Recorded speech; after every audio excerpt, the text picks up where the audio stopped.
Great pleasure that I introduce to you Brigadier General Sherian Grace Cadoria.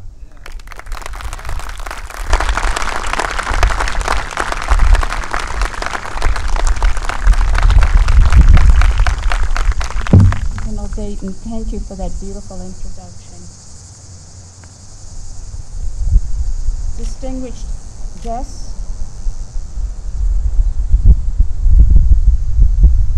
fellow Vietnam veterans, ladies and gentlemen, it is an honor and a distinct privilege to have the opportunity to be here and share this momentous occasion with all of you.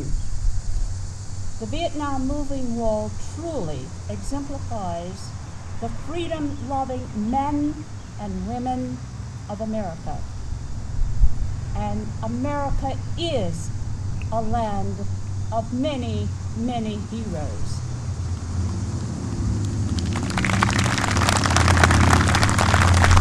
You need the clap for that one because so many of the individuals who need those praise are here today.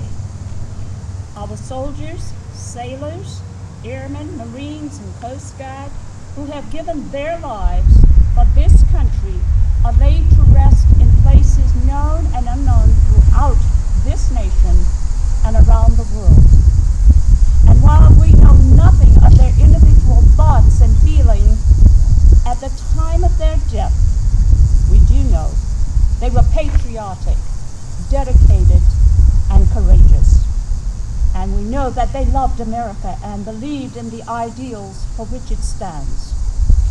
And they were willing to pay the highest price for freedom. And so today we honor them for it. But we must do so much more. The blessings of freedom require a never-ending vigilance, an eternal vigilance. And George Washington spoke of this when he said, and I quote, "You took the good things for granted. Now you must earn them again. For every right that you cherish, you have a duty which you must fulfill. For every hope that you entertain, you have a task that you must perform. And for every good thing that you wish to preserve, you will have to sacrifice your comfort and ease. There is nothing for nothing any longer." End quote. In more recent times, in a ceremony dedicated to the unknown servicemen of the Vietnam conflict, President Reagan honored the valor of the unknown soldier. And the term soldier is symbolic of all of our fallen American servicemen and women.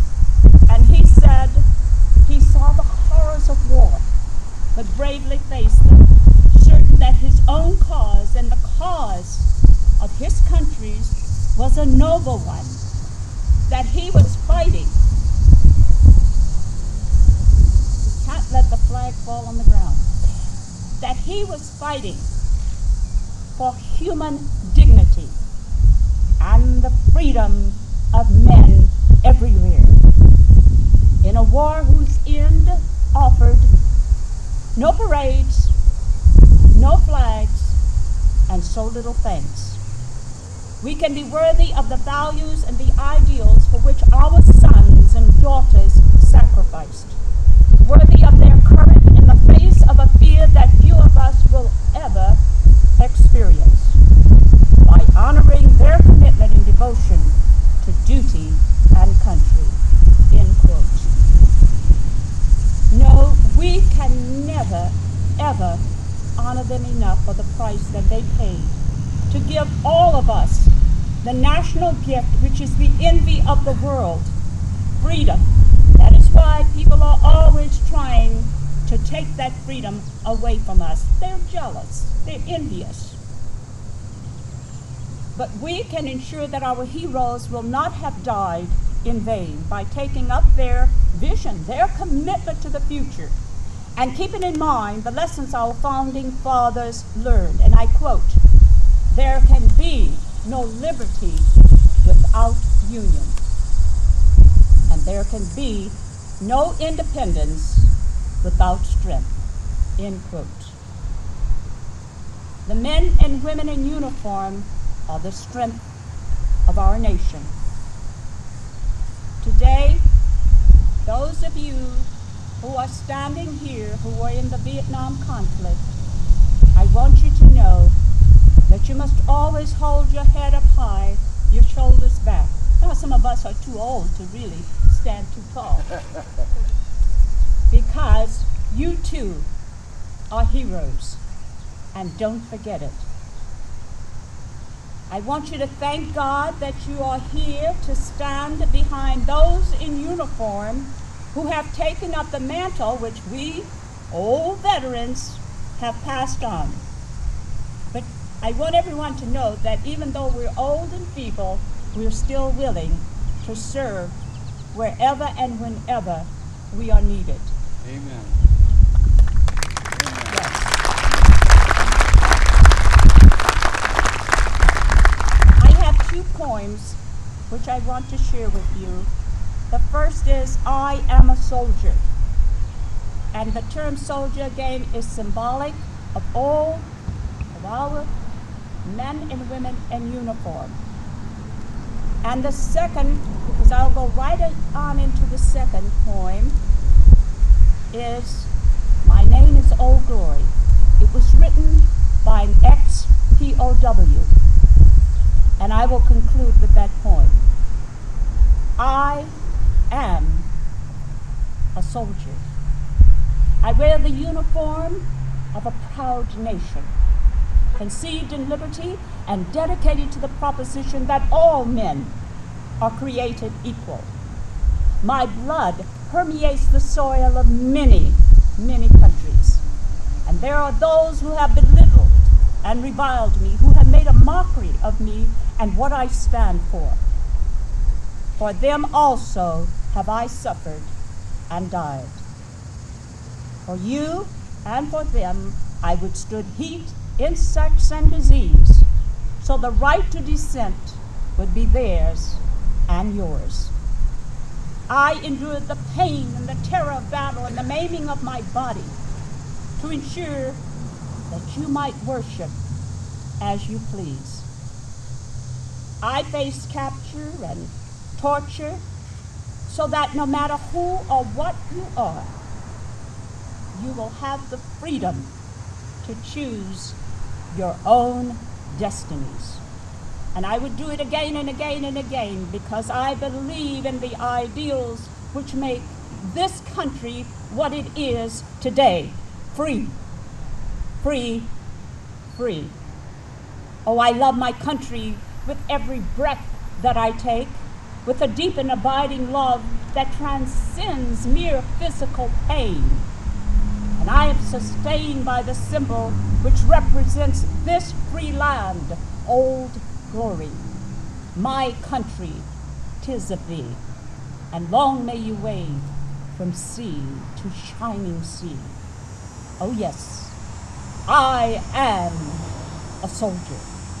And all of you, and all of the people out there, pray that I will always be there.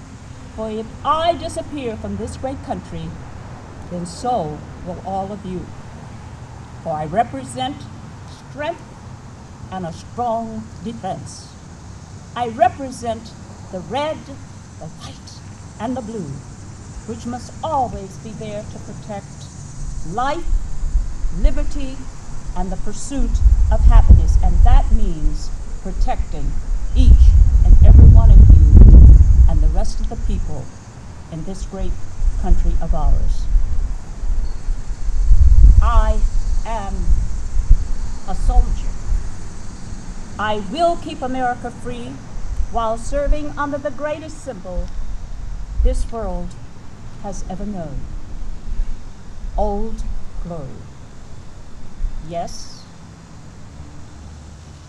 my name is Old Glory. I fly atop the world's tallest buildings. I stand watch in America's halls of justice. I fly majestically over institutions of learning. And I stand God with the greatest power in the world, so everyone look up and really see me. Because I stand for peace, truth, honor, justice. I stand for freedom.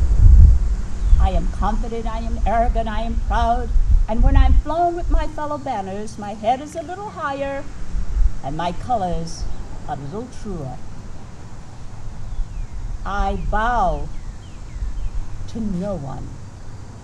I'm recognized all over the world. I am worshipped, I am glorified, I am saluted, I am respected, I am revered, I am loved, and I am feared.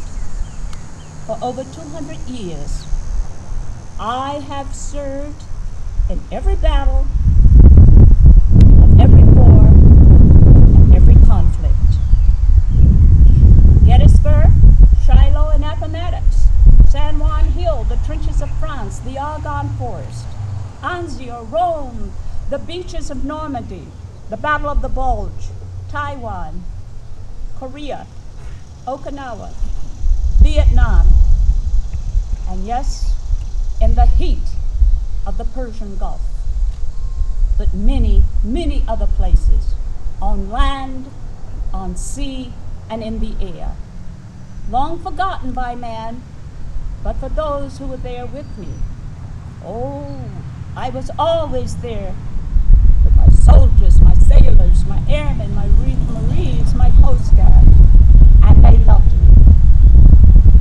And you know what? I was on a small hill on Iwo Jima. I was dirty, battle-torn, and tired. But my sailors and Marines cheered me, so I was proud. I have been soiled, burned, torn, and trampled on the streets I have helped to set free around the world. It does not hurt me, for I am invincible. But I have been soiled, torn, burned, and trampled on the very streets of my own country, the United States of America. And when it is done by those for whom I have served in battle, it hurts. It hurts so deeply, but I shall overcome, for I am strong. I have slipped the surly bonds of earth, and from my vantage point on the moon, I stand watch over the new frontiers of space. I have been silent witness at all of America's finest hours. But my finest hour comes when I am torn into strips to be used as bandages for my fallen comrades on the field of battle. Or when I am lowered at half-mast to honor my soldiers, my sailors, my airmen, my Marines, my Coast Guard. And when I lie in the trembling arms of a grieving mother or father at the graveside of their fallen son or daughter, I am proud. I was at the World Trade Tower, the Pentagon, and a field in Somerset County, Pennsylvania. My name is Old Glory, and long, long may I wave, dear God, long may I wave, from sea to shining sea.